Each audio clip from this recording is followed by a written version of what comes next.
We're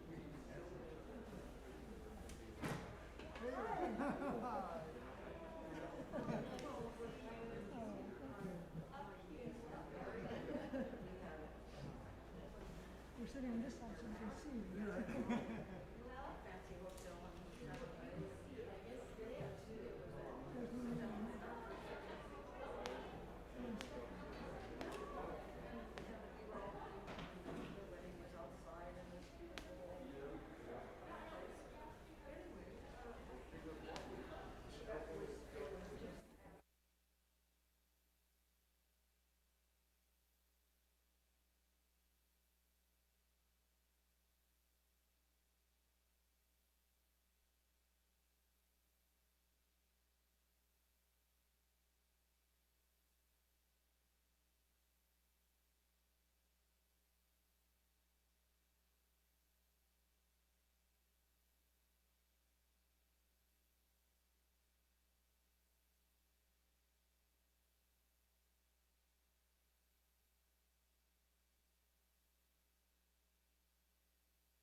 See, I'm just trying to think of where to sit. I think I'll sit in a very far area.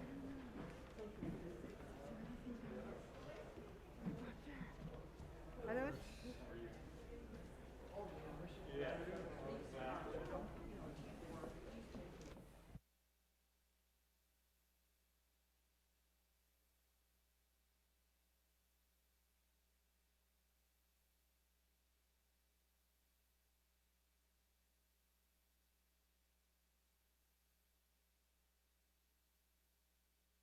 Happening.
Greetings, family and friends of Shirley Gibson. I am the Reverend Vanessa Southern, the senior minister here at the First Unitarian Universalist Society of San Francisco, and I'm leading worship this evening with the Reverend Margot Campbell-Gross, our minister emerita. On behalf of Tim, Shirley's husband, and Shirley's children, Georgia and Milo, and her parents, Gordon and Judy, and her sister, Robin, and the rest of the family, welcome. Welcome to those of you who are here in the sanctuary, and welcome to everybody who is joining us on the live stream. Today we are here to honor the beauty and the strength of the life of Shirley Gibson, and to mourn her loss also. In this hour, there will be the telling of stories and the playing of music and the singing, and all of it will be the weaving of threads of her life, ideally into a creative garment of story and song that's worthy of the woman whose love of beauty and story and people's stories is part of who she was and part of what drew us all here. I know you are all fully vaccinated, and so I want to just remind everybody to keep wearing your mask throughout the service, preferably over your nose, or it doesn't really do its job, just to keep one another safe as things continue to unfold in the pandemic in our newest chapter. Those like myself who will be speaking are going to be taking their masks off, but just know that we've all had an antigen test just before the service. We do, in general, just invite people to do whatever you need to do to make sure you feel safe as we gather. To move around. We have air ventilation and air filters, so we're trying to make sure everybody feels as comfortable as possible. Shirley had a few requests about this service. She chose the prelude piece that Reiko Odelaine, our organist, played this evening. She wanted as her only reading the sonnet that Tim wrote for her that he'll be sharing with us later. She identified some people she wanted to help paint the story of her life. And she had as a condition, which she said would mean the postponing of this service, if we couldn't do it, a potluck Southern reception, like the kind she had experienced so much growing up and loved and knew about. And so we, all of you included, and a whole team of people who are participating in the service from another room so they can help do what is necessary, are going to have a Southern potluck reception. We invite you all to join that. Thank you all again for being here, for being part of the circle of love that was blessed by and blessed Shirley's life. And now I'll light our chalice. It's the symbol of Unitarian Universalism, and I'll light it in honor of the light of truth and the warmth of love and the fire of passionate, committed life.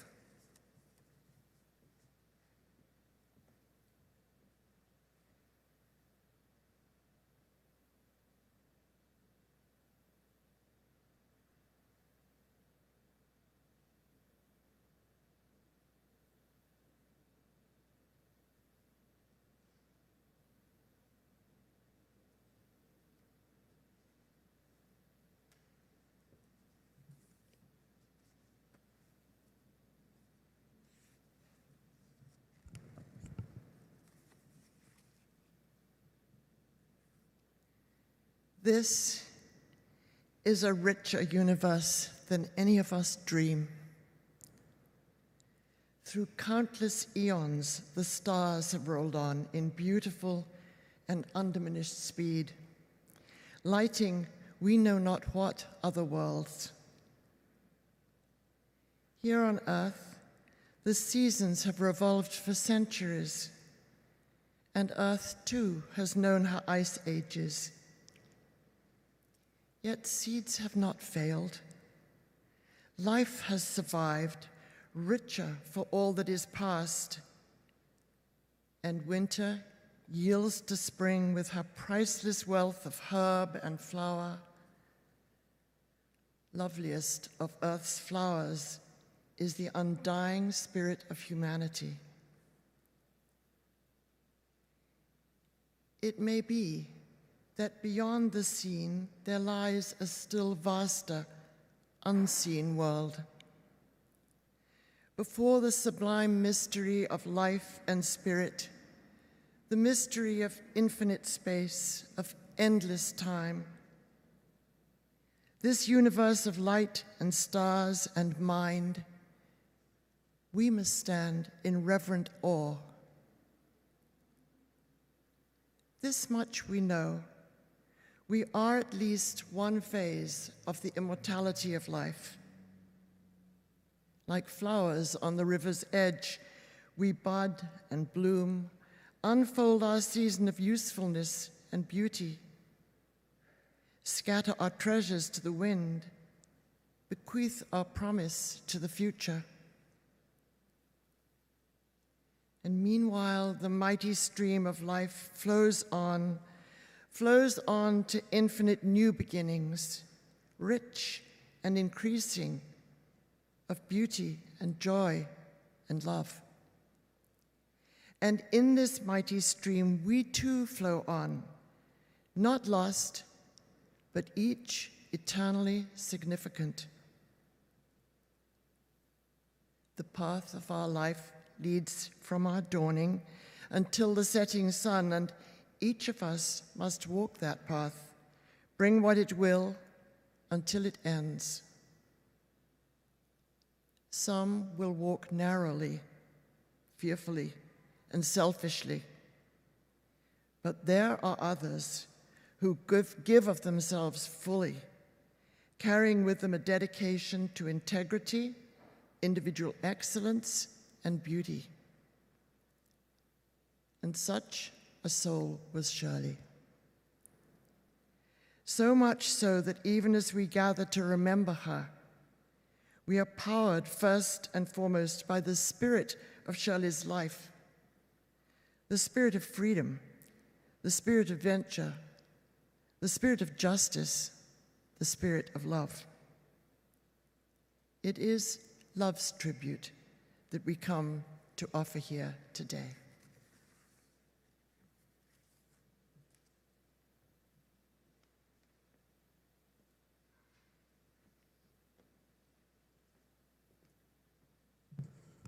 Tim, can we invite you up to share the reading?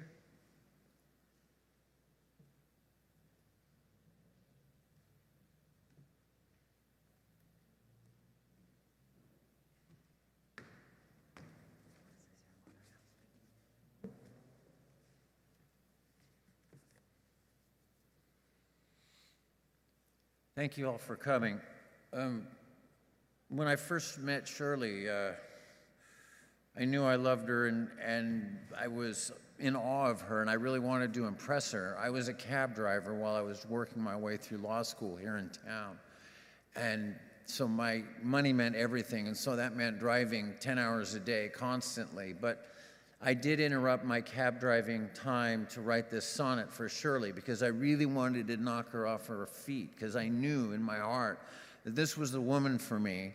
And I was studying English literature at the time, and I was really into Shakespeare and the Renaissance, and so I wanted to write her a Shakespearean sonnet in iambic pentameter, you know, and I did. And this is the first and only poem I've ever written in iambic pentameter, and I did it for Shirley. And the thing about the Renaissance, words had more meaning than their obvious meaning. For example, soul meant the beloved, right? And so I wanted to write this tribute to her, to my beloved, and here it is. O my celestial, my soul's delight, like the heavens, you emanate real joy. Stealing darkness with your wondrous light shines pure alchemy, life's best alloy.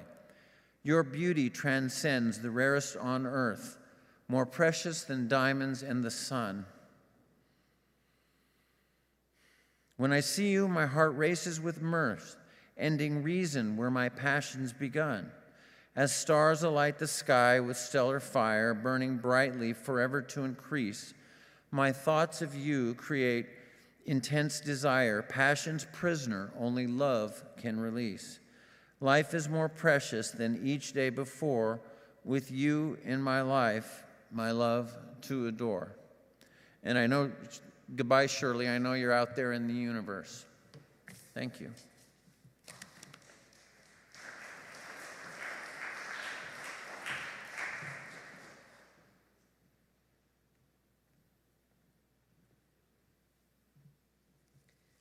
And as I recall, against all professional advice, you, or maybe it was just your wife's professional advice, you did that at the wedding without it in front of you, from memory. Isn't that what she said? Yes.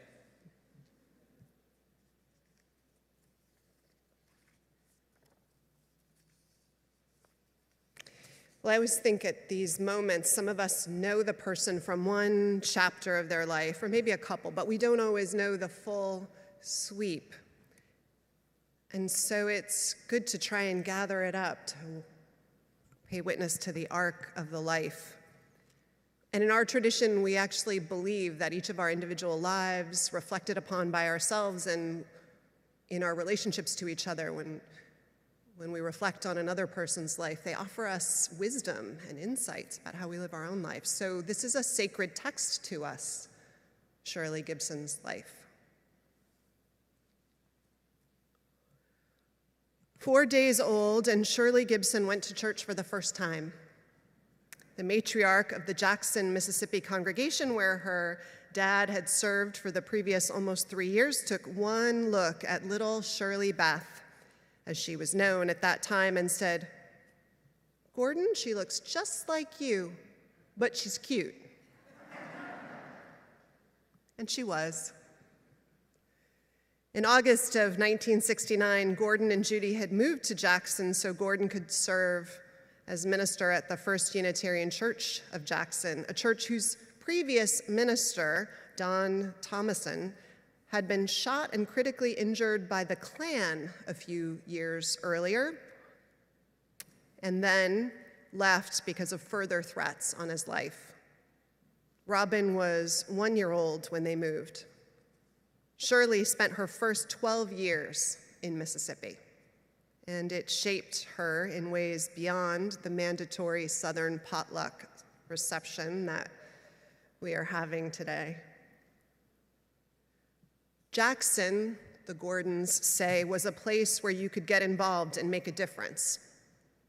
Judy was very involved in childbirth education programs, in part clearing the way so that Gordon could actually be in the labor and delivery room to see Shirley's birth. And Judy got involved with the League of Women Voters, bringing her babies sometimes to meetings. Years later, her daughter would have analogous moments, babies in tow. Within a month of their arrival in Jackson, the Supreme Court said that schools should be integrated with all deliberate speed. And a group was formed, the Community Coalition for Public Schools, to help the community come to grips with this, and the co-chairs were to be one person who was Black and one who was white, and Gordon was the white co-chair the first year. And one of the people on the board who'd been a student activist at a local college in desegregation efforts was elected to the County Board of Supervisors. Benny Thompson in Congress, and he's currently serving to investigate the January 6th insurrection. So they were in good company here. And Judy, she had a Harvard teaching degree, but volunteered in the schools because it was hard to get a job in Jackson, Mississippi, teaching in the schools, but she channeled her energy into an integrated preschool that the church started that eventually and turned into an elementary school that was founded on the same principles of team teaching and integrated classrooms and individualized learning. And they were given an empty building, half-empty building downtown for the school. The school was significant in both their daughters' education. Shirley was starting as a kindergartner there, and Robin transferred there. Jim Lowen, who wrote Lies My Teacher Told Me, was part of the group. It was called the Alternative School, and it was very creative in Mississippi, and eventually it was extended through 8th grade. Shirley thrived. She loved school. Both girls learned to be self-motivated and self-actualized, and there is maybe this thread, too, of her loving institutions that trusted in the student and engaged in innovative approaches to learning. And it begins here, I think. The same thread that would show up in her choice to attend Reed College and in the schools that she and Tim would put Milo and Georgia in and even helped get off the ground here in San Francisco, like the June Jordan School of Criminal Justice. Shirley then would already be Shirley in so many ways. We recognize her, I think you'll all agree, in the words her 3rd grade teacher famously said, "Oh, a whole roomful of Shirleys would be heaven."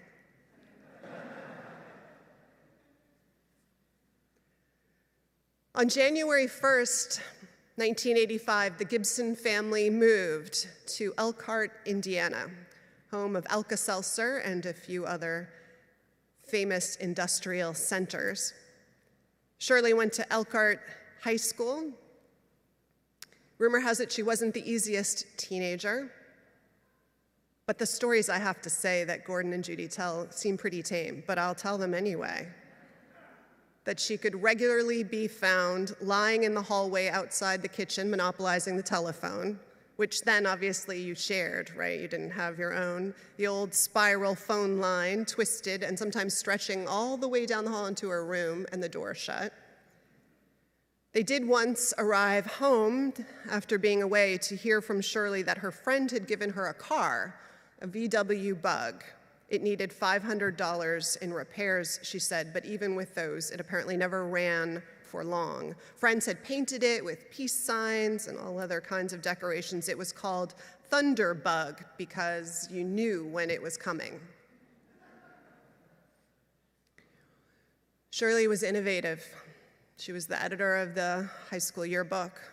She had a way with words. One high school teacher said that Shirley's introduction of her, of the teacher, at the National Honor Society meeting was one of the highlights of the woman's teaching career because of the gracious things that Shirley said. Shirley always worked. She earned her own pocket money, working at a used bookstore, sometimes at a little restaurant. And early in her life, she frequently waitressed and worked as a hostess. In fact, that will be key later in the story. For college, Shirley decided she wanted to get as far away from the hick town of Elkhart as possible. So she went to Reed, where Georgia is now. Reed fit that student-focused, innovative approach to learning that Shirley had thrived in Mississippi. Reed didn't please her parents as much because they felt there wasn't a lot of adult oversight.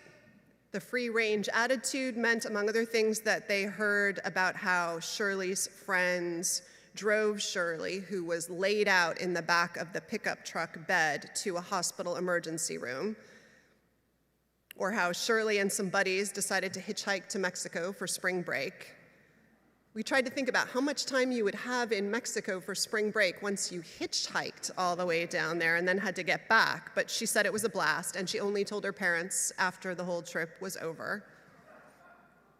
Shirley loved her time at Reed. She got her BA in 1994, her honors thesis on the AIDS crisis. Shirley's concern for the AIDS crisis, for gay rights, continued. Years later, in fact, she would be a mentor of one of our coming-of-age students. This program we have, this rite of passage at about age 12, Molly Miller.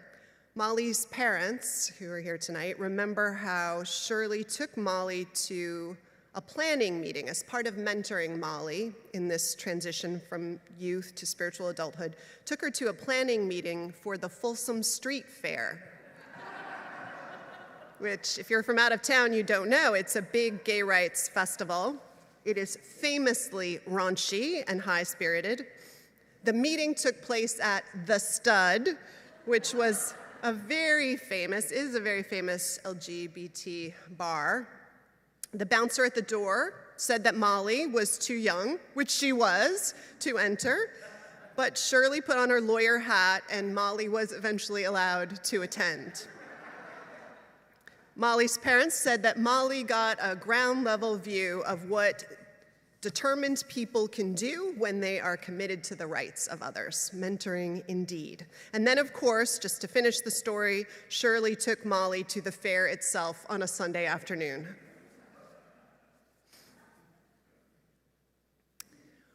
One of Shirley's favorite professors at Reed was a political scientist, and she considered something in the field, but she wasn't interested in academia. There were places, however, that had programs where you could be in law school and working on a master's in government or political science, prepping for campaign work or policy work, and one such program was at Berkeley. So Shirley moved to San Francisco to establish residency, and she moved in with her high school friend, Betsy Strube. And here is where the waitressing comes in again. Because while new to the city, Shirley worked in a little cafe, Cafe Mason, waiting tables. And every Saturday night, after a while, this one guy would come in, and he'd bring all his friends. Most of his crowd were Teamsters and Harley-Davidson riding guys. They were his cover. He was coming to see the waitress who worked here, this gorgeous blonde. And one day, while his friends all were looking and listening on, Shirley mentioned her love of theater, and this guy said to her that he had 2 tickets for an upcoming performance of Forever Tango. And would she meet him outside the theater, a safe meet, no phone numbers, no addresses needing to be exchanged? And she said yes. The gutsy public ask yielded a yes. And the journey with Tim Puri began. This guy that she agreed to go to the theater with, she thought was a cab driver. And he was. And what she found out was what you also know, that he was also a law student, and he was attending the New College School of Law, a law school that no longer exists. Shirley would later follow his lead and enroll and graduate also from the New College School of Law, but even before this, the two started dating. Tim's famous love sonnet was written, as you know, to try and convince this elegant, brilliant woman that this guy from Bakersfield could hold up and be a worthy life partner. Tim would propose on Twin Peaks, on bended knee, holding out the classic robin's egg blue Tiffany box with a diamond ring inside.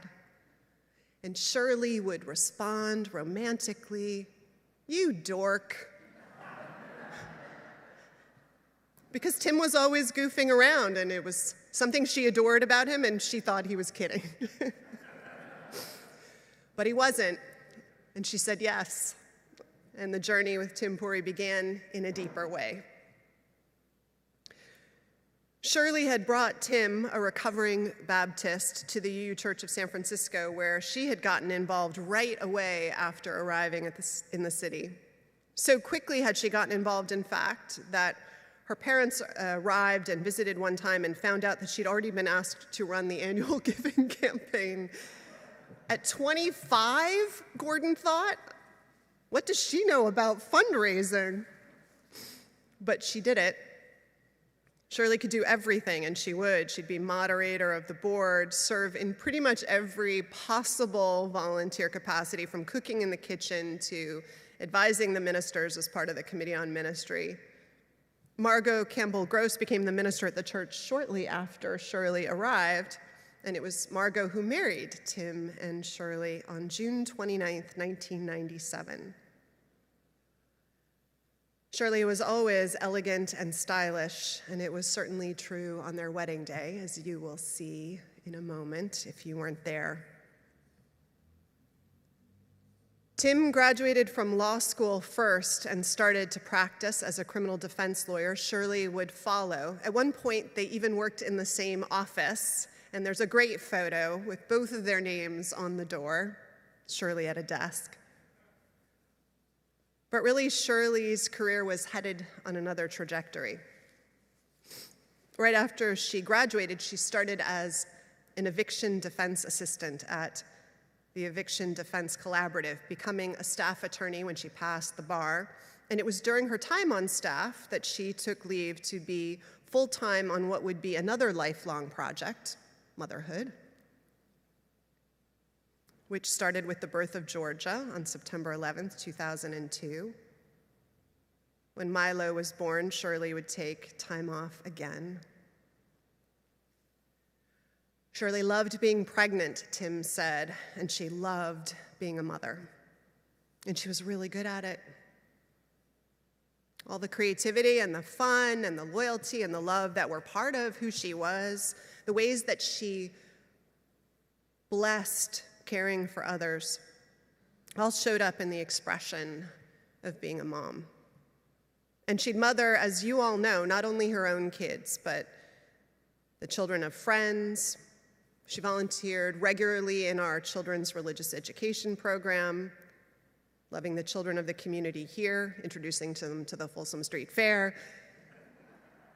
Every Christmas, for years, she's been organizing the Angel Christmas gift drive for kids whose families are under economic distress, making sure that they get at least one present off their wish list under the tree at the holidays.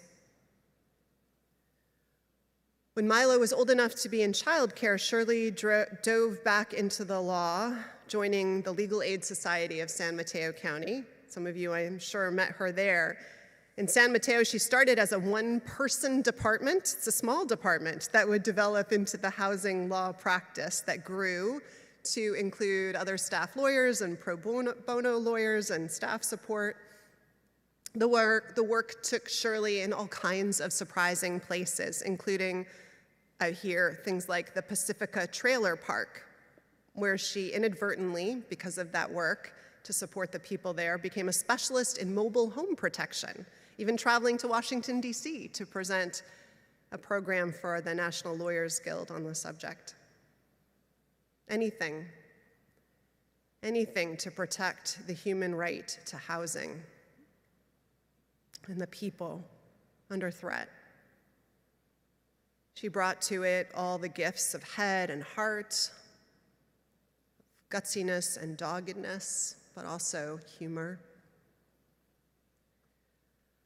Leah Kennedy, who'd been an intern under Shirley and made Shirley a parting gift, or had it made, it's this cross stitch in a round frame. You'll see it too in the slideshow, the kind that normally says things like home sweet home or love abides in the heart of friends. But this one says something quite different. It says, biggest pain in the ass in the state of California.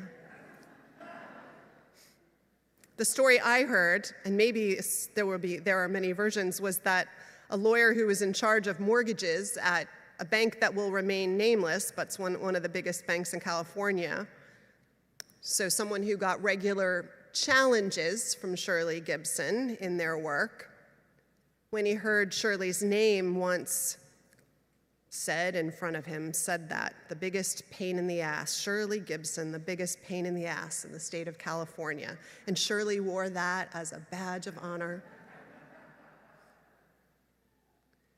Here at the church, we would give her the Rheiner Award last year for her service to our Unitarian Universalist values outside of these walls. And if you haven't seen the video of her acceptance speech, which is on our YouTube channel, you should. It's gorgeous. Tim summarized it when he said, Shirley was an inspirational human who got people to follow her, even him, that she was happiest doing things for other people. One of the most elegant, stylish, charming, witty, beautiful people he'd ever met. She had a presence so measured that she wouldn't even run for a bus, apparently. And despite how busy she was, always made each of us, everyone, feel like she had all the time in the world for you. And so upright in her ethics that she wouldn't jaywalk.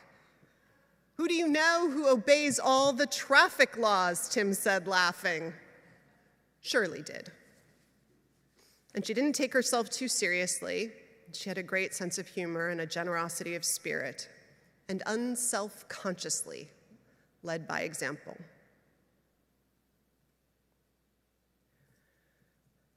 The last time we all saw Shirley in church was October 3rd. It was a high church day in which I was officially installed, as we call this moment, as the new minister of this church, this formal recognition and blessing. Shirley had been on the search committee that sought out the new minister and helped call me here. In fact, so she's part of the reason that I came, because this small group of people who were supposed to be representative of the church were so phenomenal that I knew the church would be phenomenal. Shirley was pretty sick by October, regularly going to the hospital for infusions. She was weak. She needed to be in a wheelchair, which none of us had ever seen her in before. It was a hard and tiring day for her to be at church, and a little dangerous with COVID. Later, when she and I talked about the day, she said she thought about not coming to the installation because she didn't want to take attention away from me or the focus of the day.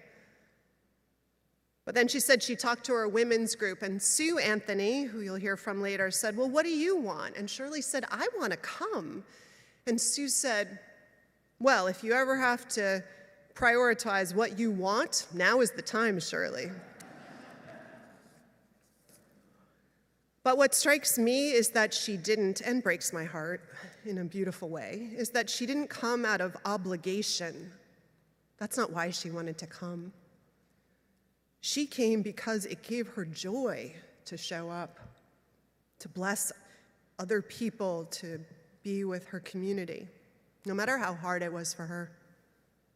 I just think that speaks volumes about Shirley Gibson. It's like this hologram of who she was.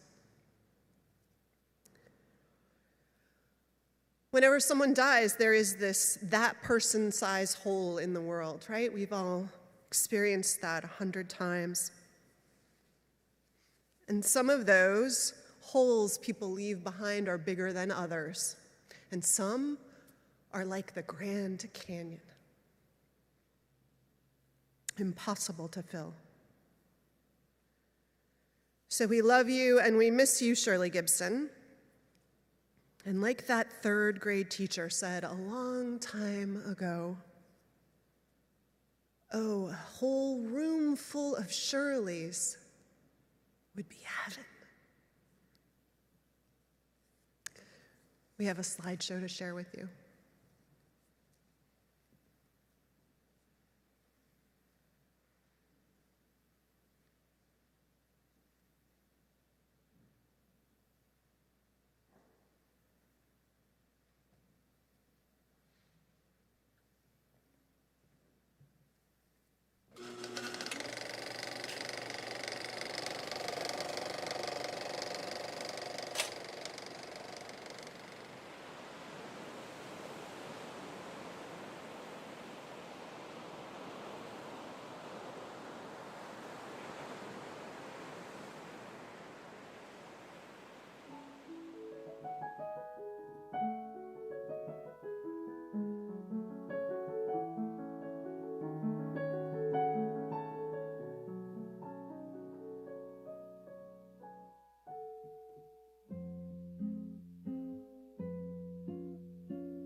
Well, Shirley asked that a few people be asked to speak at the service, and so I'll invite them to come and just follow after one another. But Julie, if you don't mind beginning.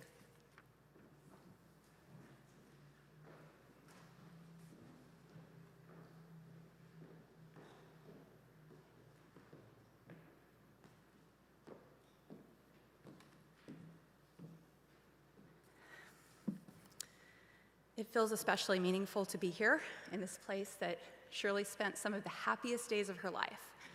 The day that she married Tim, the naming and dedication ceremony for you kids, her 30th birthday party, which was an epic fairy princess party. For those of you I haven't met, my name is Julie Balovich. To Shirley, I was JB. To me, she was Squirrel. We met in the summer of 1995 at the AIDS Health Project. I had just finished college and I was starting an internship. Shirley was a year ahead of me and she was ending her internship, and we just overlapped by a week. But during that time, we hit it off, we decided to be roommates, and we got a sunny little flat in Noe Valley. Tim slowly moved in. He and I alternated being third wheels for each other. Hijinks and hilarity ensued. I look back on those days and I remember the fun and the lightness and the romance of youth before serious responsibilities set in. But let's face it, I was single, I was 21, I was in San Francisco on my own, I was having a wonderful time. And I think Shirley was often an amused and sort of acerbic observer. She never said anything judgy, but years later, she kind of intimated to this. I had had my daughter Alice, and I'd sent her some pictures, and of course she was cooing appropriately. But then she sent me an email that said, "Now you'll have to get used to the fact that you are no longer the funniest person in your household. Isn't life with a baby so similar to living with your college roommates? Constant drinking and passing out, barfing on you, and occasionally pee on the sofa?" I never peed on the sofa. But no question, Shirley was the mature one. Maybe she was born that way, I don't know, not after hearing those stories. But at the age of 22, she was so extremely self-possessed, well beyond her years. She had a fantastic work ethic, she had a strong faith community, she had a healthy relationship with her parents. She flossed twice a day. She had a profound impact on me, and I became an acolyte to Shirley's rules of living, some of which I'll share with you. Rule 1, have a sense of style. My first impression of Shirley was how she looked. She had this smart 1940s blonde bob, and she wore these very professional clothes, as if we were interning at Vogue and not a scrappy nonprofit. Shirley was the first person I knew who subscribed to Vogue. And for her, it wasn't the frivolity of fashion. It was about self-expression. It was about fun. It was about greeting the world on your own terms. And this applied whether you were being elegant in a red column dress with a perfect red lip at Julien's Cafe, or fighting injustice at work in your Wonder Woman Converse and your teenager's Hot Topics fast fashion, or just putting on a tiara for a routine day of running errands. Which leads me to rule number 2. Don't take yourself too seriously. So Shirley didn't hate anything, but she abhorred pretension. She delighted in mixing up low and high culture.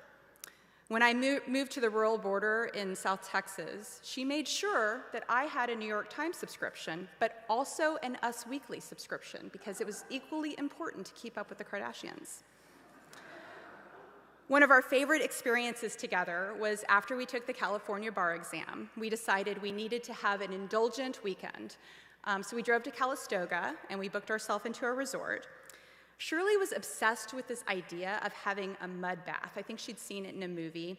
And we had this vision of ourselves laying back with cucumbers on our eyes, sinking into healing mud. It's not what happened. They ushered us into this room told us we had to take off all our clothes. They pointed out these 2 bowls with mud and said we needed to stick our hands in them and rub them all over our naked bodies and then lay on a sun bath, under a sun bath. This was not what we had in mind. We were very disappointed. But then Shirley shrugged. She started taking off her clothes, and as she sunk her hands in the mud, she said to me, "JB, they are totally filming this, and we are never, ever going to be on the US Supreme Court." Now, this was obviously a joke, because we didn't want to be on the US Supreme Court. Because for Shirley, practicing law was about service to others. And that leads me to rule number 3. The secret to happiness is always making other people happy. We all know this. Shirley was the most thoughtful human being there ever was. And you know, there's a lot of thoughtful people in the world, but Shirley was extra. When I got married, I was so stressed out. I was just always stressed, and I didn't want to plan a wedding. I didn't even want to pay anyone to plan a wedding. So I told my friends, I'm just going to get married in this judge's backyard. Anyone who wants to, come to Austin. We're going to meet at this restaurant, and we'll just all celebrate together. Shirley did not approve of this plan. This was not festive enough. But she knew better than to stress me out. She knew I didn't need the pressure. So she just called and asked some casual questions. How many people might be there? What time does the venue open? And of course, when my husband and I showed up, the bar was completely decked out in flowers and ribbons. And Shirley, toting 2 toddlers from San Francisco, had flown to Austin and put together 50 personalized gift bags for all of my guests, each of which had something very special in it about myself or my husband. She also ordered a cake, and she got 2 wedding toppers, one for each of my dogs. I had a 3-legged dog, and she broke one of the legs off of the toppers. She also wanted to make sure I had memories from this event. So she appointed 4-year-old Georgia, who was very, very precocious, as my wedding photographer. And that's why all my wedding pictures are cut off at the chin. But that's not your fault. That's on me. So I know we all have these stories. And these are not just about these big events like weddings. They are everyday ways that she looked to inject joy into the life. How did she do it? So Shirley loved Harry Potter, right? And I always wondered if her affection for Harry Potter was really nostalgia for when she took a potions class at Reed College and she learned how to alter time. Because Shirley had a magic.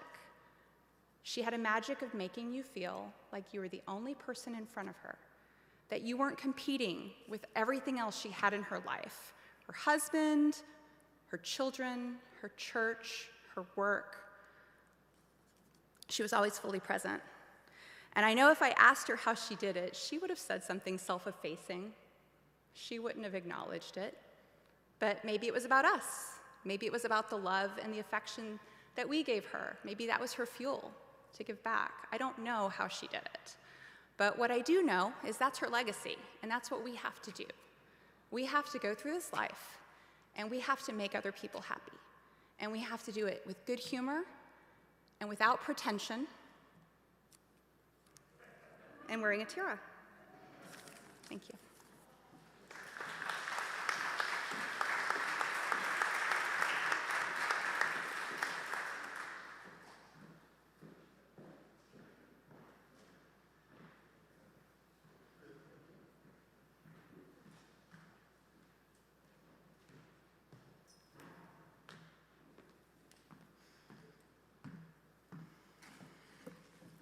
I had to make sure I brought these.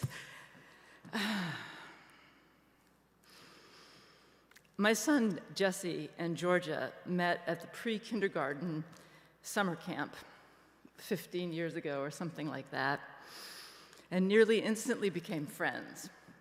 Or at least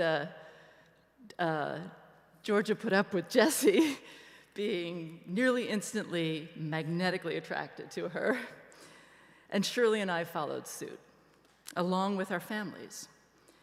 For years, I would pick up Georgia and then Georgia and Milo from school 1 or 2 days a week so that Tim and Shirley could both work late and not have to pick them up from school by 5 p.m. Usually, after hanging out for a while, waiting for the spouses to join, we'd all get dinner together somewhere. That's how it all started. But it doesn't begin to show the depth and joy and beauty of the connection between the two families and between Shirley and myself. Georgia and Milo made Christmas cookies every year with me and Jesse. I helped Georgia and Jesse plan a Fund Our movie pitch to Tim, and then helped them buy makeup, fabric, prosthetics, and whatever else was needed to make masks and costumes. And I have the pictures of Georgia dressed as a cat warrior, and of Milo, Jesse, and Georgia sword fighting to prove it. Every week, Shirley and I talked kids and work and life and everything, laughing a lot and reveling in the differences between us and in each other's idiosyncrasies. When I ate the remnants of a 2-day-old almond butter and jam sandwich that I couldn't bear to see go to waste, I had to call Shirley. All those meals with her laughing at my insistence that every remaining scrap of food be taken to go, which of course she would pretend to subvert. When the waiter asked if she wanted some plate of virtually untouched food boxed up, food that had been ordered for one of the kids who, after the obligatory milkshake appetizer, declared that they weren't hungry, Shirley would reply, "Oh no, just take it away," just to see the look of agonized horror on my face. Of course, she would usually relent and let me take it, or she would take it. But when Jesse, who suffered from debilitating anxiety, had a major anxiety meltdown at the beginning of 3rd grade and was out of school for a month, only Shirley came over regularly with her kids to hang out. For a while, she actually drove all the way from the Richmond to our house in Noe Valley to pick up Jesse to take him to school, because Jesse had such difficulty letting me leave that often there'd be this excruciating, exhausting ordeal, and I wouldn't get out of school until almost lunchtime, and then have to come back, a few hours later to pick him up. So Shirley drove all the way from the Richmond to bring him to school. When Shirley went for her very first chemo treatment, I took Milo and Georgia, since none of us knew for sure how long it would be. I was so worried about her, and I was also worried about Georgia and Milo, given their mother having cancer and going for chemo. So I tried really hard to keep them entertained and fed and happily occupied. In a story that both of our families continue to reference, my plan to keep Georgia and Milo and Jesse entertained and fed and happily occupied seemed to be working, because as I was preparing food for Milo, he looked at me and pronounced, "You're a really good mother." Wow. And I also love that when I told Shirley this story, at that point, she goes, "Oh, it's like finally someone noticed." It's, So, and she didn't even know the punchline yet, because when I said, "Oh, Milo, wow." Well, it wasn't Milo then, but why? And he goes, "Because you're letting me have 4 cups of chocolate milk." So, yeah, Shirley and I like to reference frequently what a good mother I was. I would meet Shirley regularly when she had chemo to get foot massages nearby at UCSF and to hang out with her before and sometimes during chemo. The last big play date that Shirley and I had, she called me up and told me that the Unitarian Universalist Church was going to honor her with an award, and there was going to be a ceremony of sorts, but she couldn't go there, so they were coming to the house, and it was going to be videotaped, but she was just so wrecked by cancer and chemo and had no eyebrows or makeup and no idea how to make herself up in her state, and could I help? I was, of course, exactly the right person to help. A painter and all-around lover of all things painterly, including makeup, I went to Credo Beauty and the beauty product store where I shop, and I told them how amazing and wonderful and glorious a person Shirley was, and the whole story, and could they help. They put together a goodie bag for me to give her, and I bought a few more items, and they gave me some tips also for how to do makeup for someone with cancer. And I went over and gave her a spa day, a facial, a massage. So the amazing thing is not that I did this, but that Shirley let me do this. That's the amazing thing here, because Shirley would almost never let you do anything for her. So it was like one of the most wonderful days of my life, really, that she let me do this, and that when I arrived, she looked, she looked wan and tired and exhausted, but like after being able to like give her that and do the makeup, like she had that Shirley twinkle in her eye again, and just to be able to be allowed to do that for her was one of the loveliest days of my life. There are so many stories. Shirley, similar to Julie's wedding story, Shirley insisted that I do a show of my artwork that I was given the opportunity to do that I had already said I couldn't do. I had just had an operation and sepsis and was dealing with potentially having to move from our home, and there was no way I had it in me to do the show. And she said, "Oh, you have to do it. I'll help. I'll do all the food and drinks. It will be fun." Had she not said that, there's no way I would have done it. But I was like, okay, I'll do it. And it really was fun. And then after that, she insisted on she did food and drinks for almost every event or show that I did, including my 60th birthday, which she'd have to miss because she was going to be driving Georgia's stuff up to read. Shirley would sometimes reference how we shared a certain experience of having to set boundaries with needy clients, given my job as a psychic. But there was no comparison.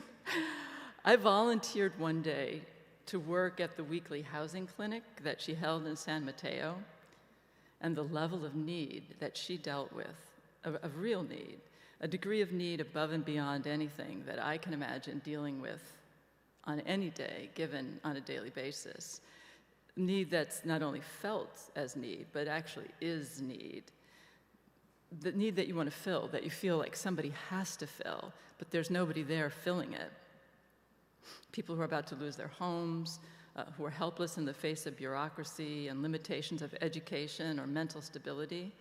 It was a bottomless pit of helplessness and need, and Shirley dealt with it daily, without burning out, without losing compassion, and without losing herself. Shirley knew how to create and hold boundaries, and she did it, as far as I could tell, in every area of her life. She held boundaries to protect herself and those whom she loved, but she did it without violence and without toxic anger or hate. She gave so much to so many, but she was able to do something that so few of us can do, to give only what she could delight in giving. I often thought, like all the spiritual practice that I do, all the work, all the study, Shirley is that. She is what I'm aspiring to be. Someone who's present and kind and real and there for others and for herself, happy to be alive, and somebody who can make other people feel good just by being around them.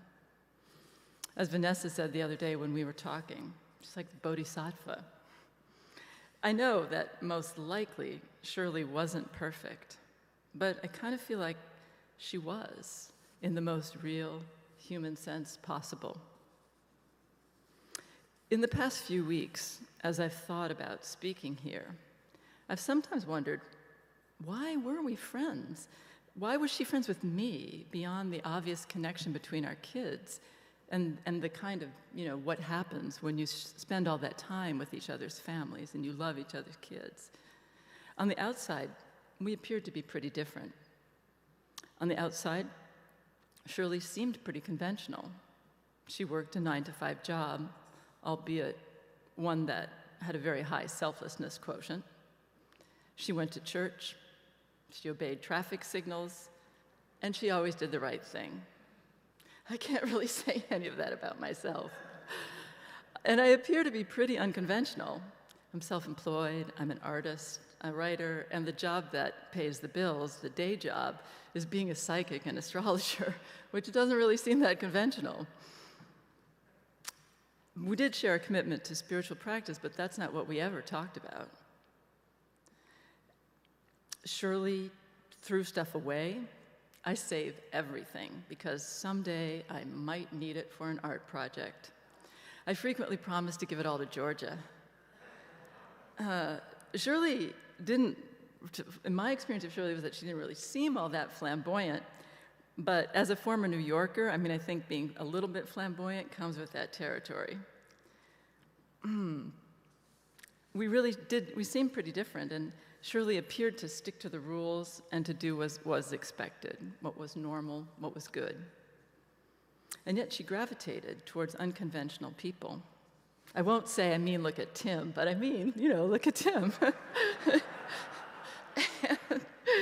And she connected deeply and truly with unconventional people, fully loving and embracing and honoring their unconventionality, even as she held space for her own apparent, superficially conventional groundedness. I never felt that Shirley was my friend because somehow in my life and my being, I was expressing something that was missing in her or expressing something that she somehow couldn't express.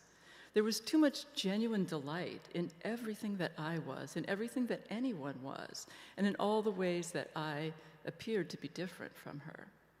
And she got it. She just got all of it too completely. Maybe it's because she was always able to see the conventional, deeply moral person in any apparent iconoclast, or the rule keeper in on some important level, of any of the rule breakers. Or perhaps there was a way in which she felt like she was really only truly seen by people who were unconventional in some way, because it wasn't fear or the need to conform that made her keep rules or made her make what appeared to be conventional choices. My experience of her was that she wasn't afraid of breaking rules, or perhaps bending them or pushing their limits if they needed to be broken or bent or pushed. And she wasn't afraid of keeping them if they needed to be kept, even if everybody around her was breaking rules. There was nothing wimpy or fearful about Shirley. She had guts and she had backbone. For all those apparent differences between Shirley and myself, she clearly saw herself in me. She recognized, knew me, and knew that we were kindred spirits no matter what it looked like on the outside, because no one was more radical than Shirley. No one was more revolutionary than Shirley in the most profound way possible. She made the most radical choice,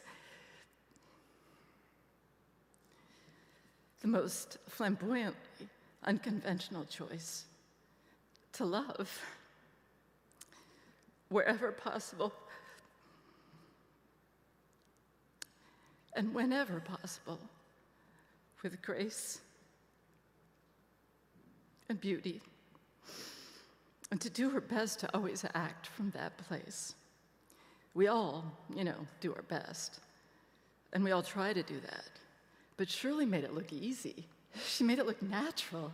She made it look like, of course that's what you do, because why wouldn't you?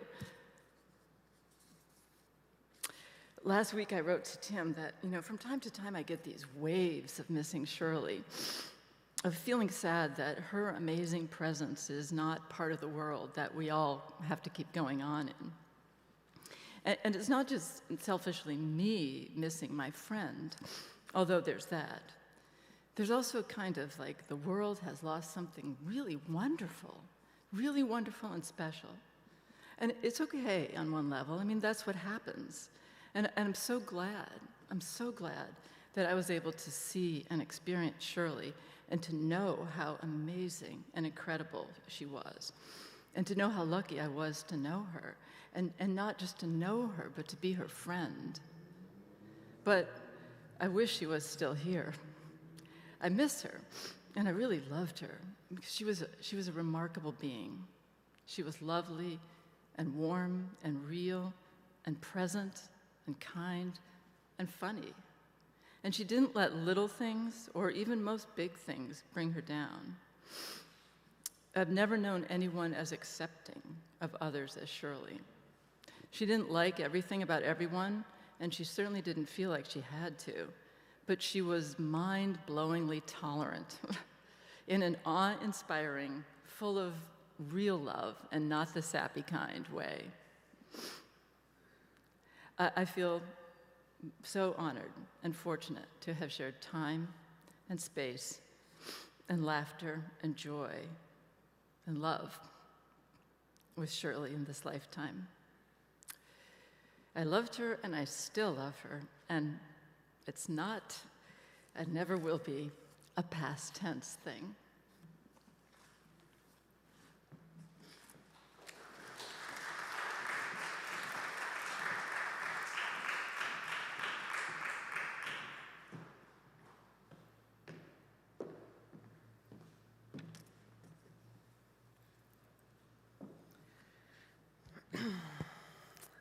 Hi, everyone. Gordon, Judy, Tim, Robin, Milo, Georgia.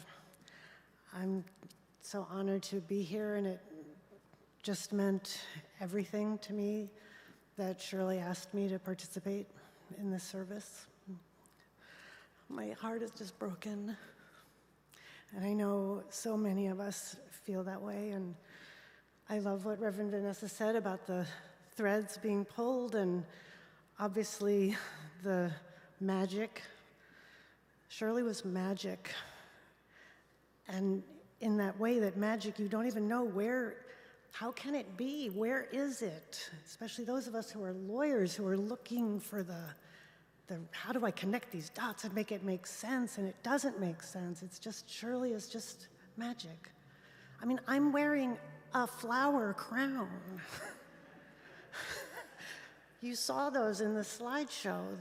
This was at Janet's retirement party. Of course, Shirley made an arts and crafts table where we're making flower crowns. And of course, I kept it. I mean, it's incredible. So I'm Juliet, and I'm here, you know, as one of the lawyers who worked with Shirley in that world, that heartbreaking world that Melissa just described. And I know I'm here for so many. I want you and the family and those who knew her in other contexts at church and at school to know that it's not just the numbers of lawyers who loved Shirley and who learned from her and who called her in the days after she died a giant among us. It's not just the numbers of them, of us, but the depth of feeling. And I have this whole speech here, and I haven't started. But I'm here for that community of lawyers. And many are here today from the Legal Aid Society, where she worked most recently, but also from CLESPA, from the Eviction Defense Collaborative, from the AIDS Law Project, from the Western Center on Law and Poverty, all of these hundreds of lawyers who, again, when we lost Shirley, the immediate gathering in recognition of this giant, because she meant so much to all of us. And you won't be surprised to know that, because everything you knew about Shirley in other contexts, we also knew at work. I mean, as others have said, she worked full-time her whole life, 9 to 5. We had her. It was an amazing gift. But everything about her that you knew in other contexts, we knew at work. Her amazing personality, her magical, hilarious, strangely both cynical and joyous at the same time personality came through in everything she did. So I first met her when I'd been hired by Stanford to run its legal aid clinic, which is an operation, and Stacy had worked there when she was a student. It was an operation where law students represent real people under supervision of people like me. And I had been told that eviction cases were too hard for law students to do, and they went too fast, and and I basically bought it. I had done eviction defense work in a prior job, and I knew, yeah, that's gonna be hard. I kind of believed it, but my then colleague, Jessica Steinberg, who'd been at Legal Aid and had heard about Shirley, said, well, you know, there's someone named Shirley Gibson now at Legal Aid in our community in San Mateo, and everybody loves her. She's an eviction expert, and I think she can help us. And maybe it's magical memory bias, you know, but I kind of remember a little light going on in my soul when I heard that name. I swear I remember exactly where I was standing when Jessica said, there's this woman named Shirley, she's gonna help us. And I knew she was right, and that Shirley Gibson would teach me how to teach students how to do eviction cases in San Mateo County in that environment of incredible need and scarcity and injustice. And that not only was it gonna be okay, it was gonna be great. I just knew it. The light went on. And boy, was it. It is it.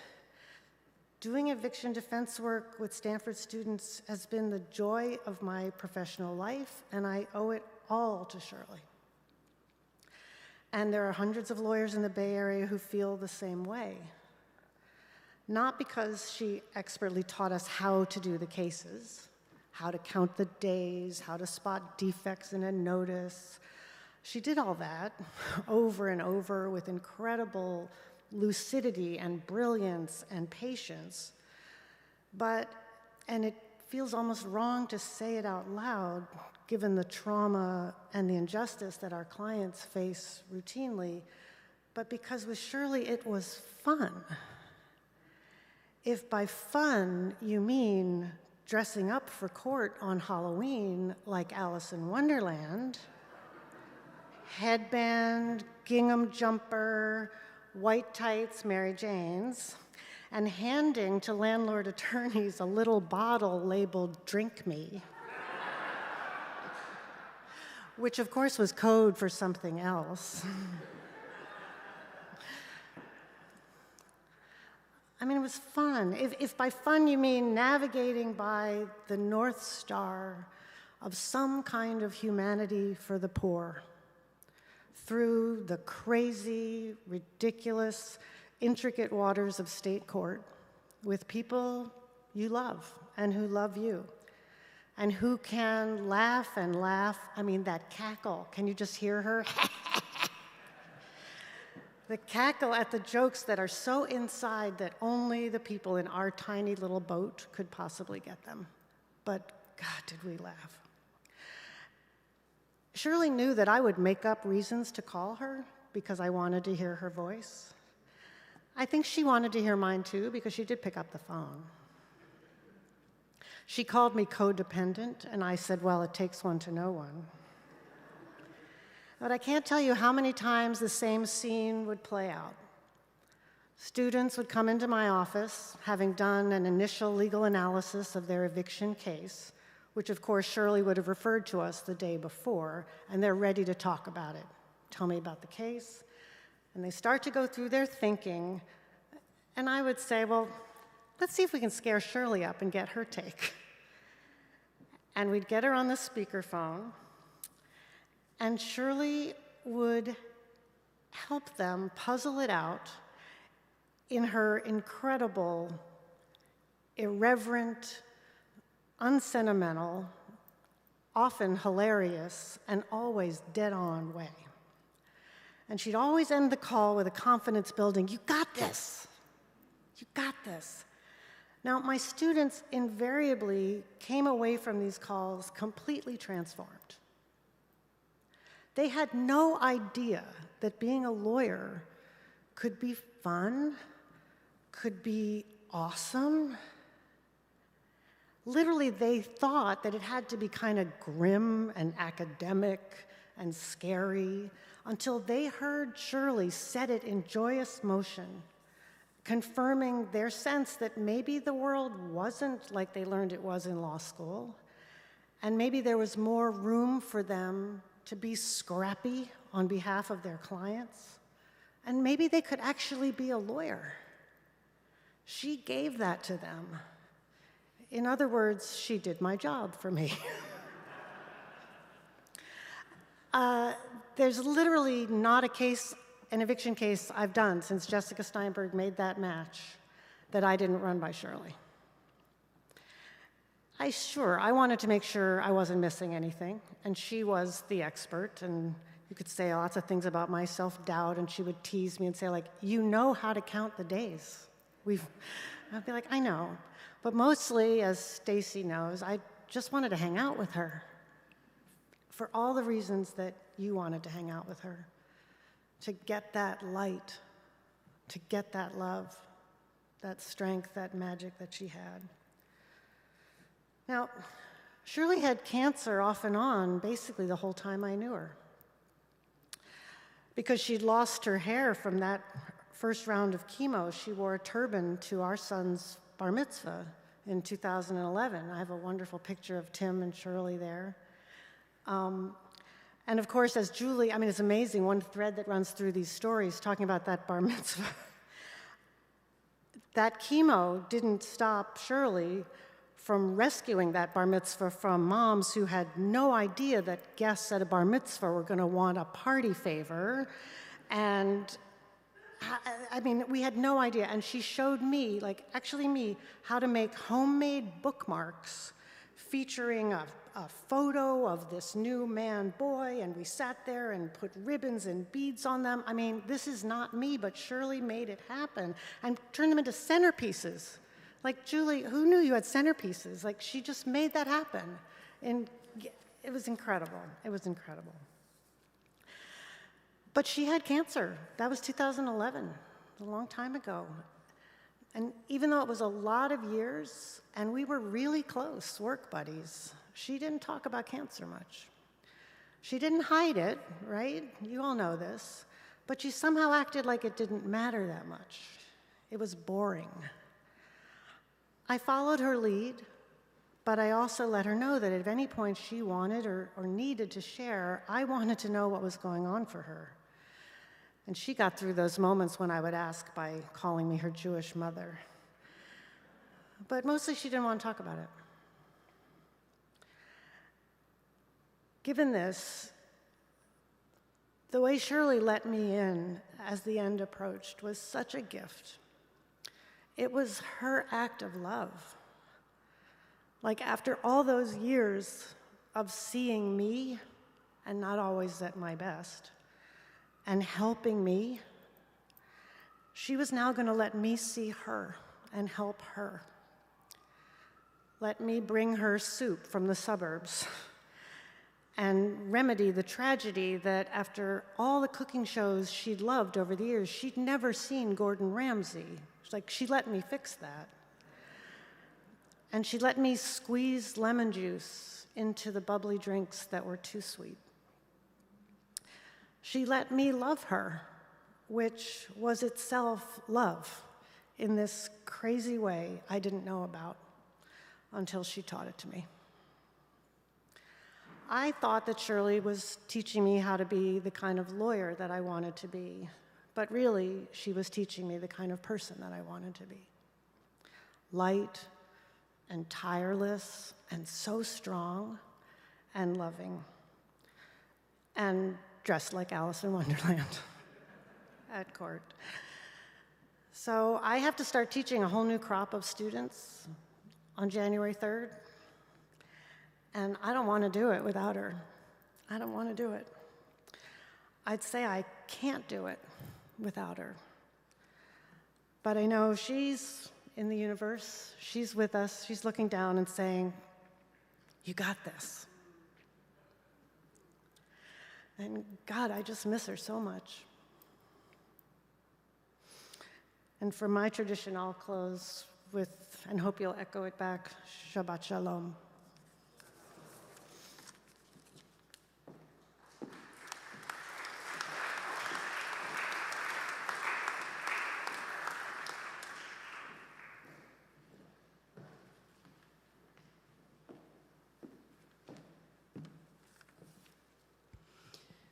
As we know very well, Shirley was competent in everything she did, and she did way more than most people.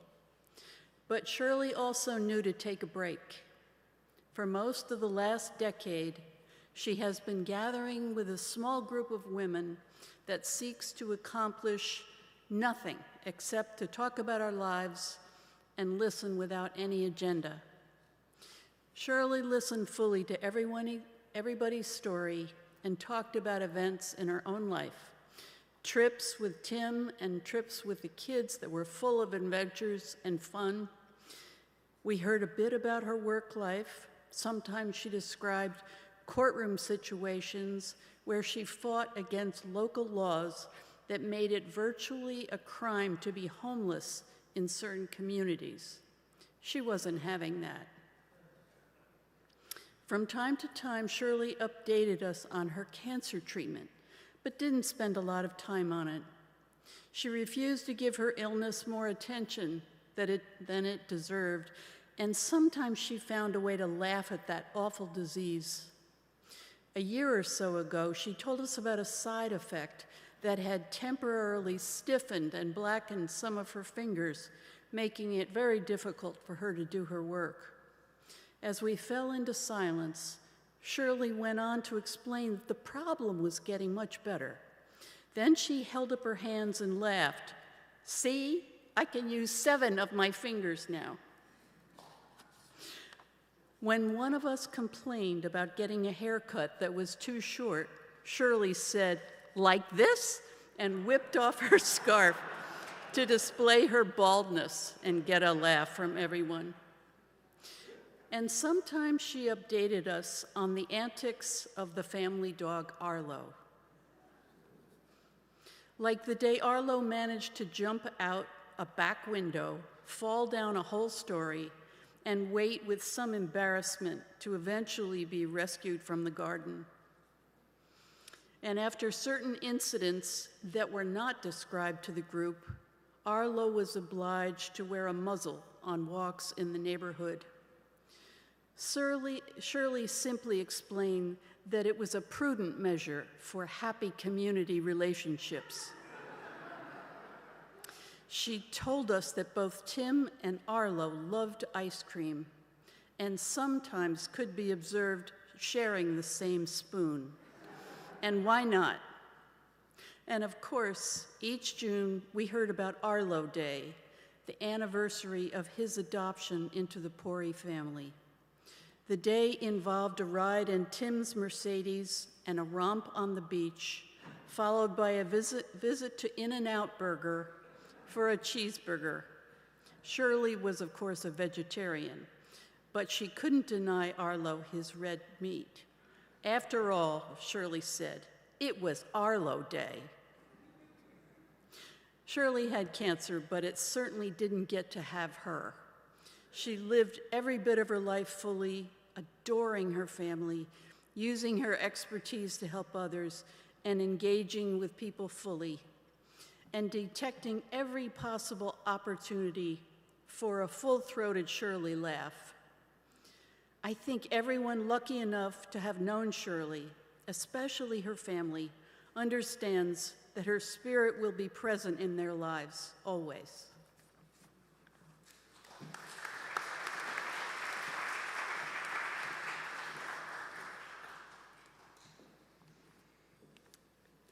Thank you all for your sharing and your stories in this portrait that we have woven and painted together today. And it's not over. I hope at the reception we'll tell more stories and fill out the full spirit of Shirley and bring it into the space that we share for the rest of the evening. Let's sing together. There's a hymn. The words for We Would Be One are in your order of service on page 4. I invite you to rise in body or spirit as you're able as we join in song.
Please be seated.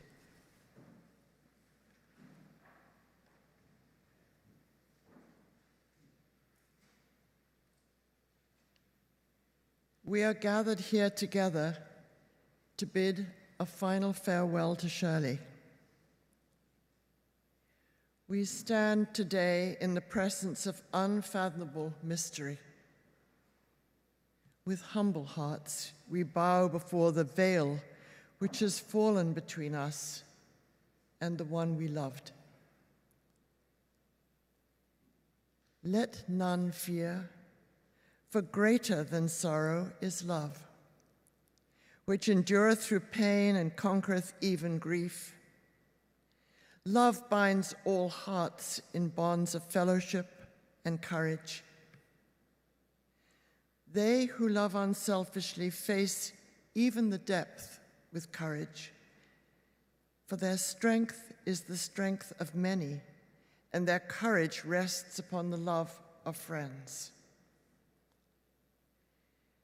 As it is written by the psalmist, I will lift mine eyes unto the hills, from whence cometh my strength. My strength cometh from the heavens and from the earth, from good neighbors and the spirit of the hills and the valley, which I cannot make my own. My help comes from outside and from inside.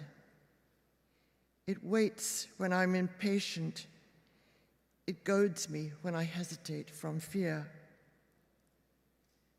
When I am strong with courage and with faith, the sun and the rain shall not smite me by day, and sorrow will not haunt me by night.